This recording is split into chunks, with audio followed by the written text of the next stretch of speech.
little bit about the industry and market, the entry barriers, the manpower situation, the training needs, the products and the product players, and a little bit of marketing. As things would have it, it's a 6 billion market that we are talking about, so obviously things are pretty good. And we know that general broadly, India is getting ready for this industry. More and more people are visiting the salons, more people want to relax, people want to look good, they go to gyms, they do yoga, whatnot. So FDI has been allowed in this sector, so foreign brands can enter India. They don't have any problems that we talk with. Product retailing is not there. Well, I am told that the global beauty and wellness industry, services industry is approximately $1 trillion. So you can imagine how much of headroom that we have in this country. It's kind of phenomenal number that we're talking about. So where is 6 billion and where is 1 trillion? I think the one main concern that we see from the investor community, especially the small investor community, is that the inability to raise capital to invest on stores and the back end. I think that is one key. Then obviously one needs to be prepared for scale, because if you don't look for scale, then you may have a problem later on. So it is that can be a daunting kind of a mindset to achieve, saying that it's not enough that I do one, I need to do more. Then knowledge of the game, the expertise of the business is critical.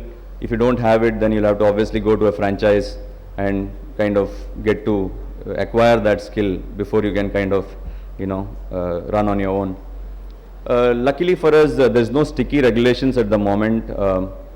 At least I haven't seen any, though I remember last year, beginning of this year, there was a luxury tax imposed on all salons in Bhopal, in Madhya Pradesh. I don't know whether it is still there or not, but that kind of regulations can actually put you off, throw you off guard. It can happen any of these genres that I'm talking about. On the manpower side, I think there is definitely, I think all of us would agree here, there's a shortage of quality people, and because of that, there's obviously a threefold increase in the cost of manpower, which has actually been very difficult for, I think, most of the single salon owners, single store owners to actually circumvent. Then there are social taboos at work to employ people, to recruit people. People do not want to work. They want to work outside their states, outside their communities, because they're not, though, and there would be somebody from, there's a lot of social, I would say, issues at large, which prevents getting everyone involved in an industry like this. Organized players themselves are unable to fill this gap effectively. I say this because I know what Kumar faces or what Chakochan faces in their business, and they are always looking for good people. Demographic and psychographic issues at large. There is no minimum education levels in this industry, so obviously you are getting people from all sections of the society, and then there are issues which come out of that as well. The product companies, people who sell gym equipments, or people who sell the Schwarzkopfs, the L'Oreals, the Wellas of the world, I think they do a pretty good job. They know what to do. They sell the product, train your people, etc. So that's kind of taken care of. But the soft skill and the general training is usually handled by the entrepreneur himself, which is not the right way to go about it. But I think at least, I think there are companies mushrooming around the industry which is providing these kind of inputs.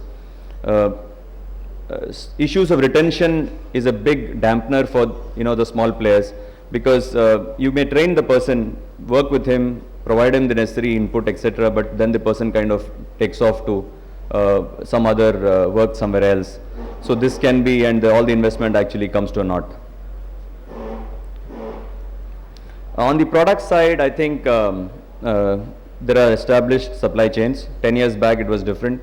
I think when Kumar started the natural salon, I think he must have faced all kinds of issues. I believe he had to wait for a week to get an appointment from the L'Oreal distributor. So I'm sure Kevin Kerr also would have gone through some tense moments. But today I think the situation is much better, at least with known brands. You can order for product, you can get whatever you want. But this industry is all about innovation, all about looking good, all about new thing, fashion. So what happens is the innovative and value-added products coming into the market is so important. But I think the global brands are coming in, the MNCs are at work, and there's no problem there. I feel that things will keep pace, so there's no issue at this one. Well, we know that the scale determines the budget for media planning. So scale is everything. You have 100 salons, then Naturals becomes the lead sponsor at Franchise India. But you have 2 salons, then you can't do anything. So there is a place for the small guy, there's a place for the wannabe big timer, and a place for the big guys. Thank you very much.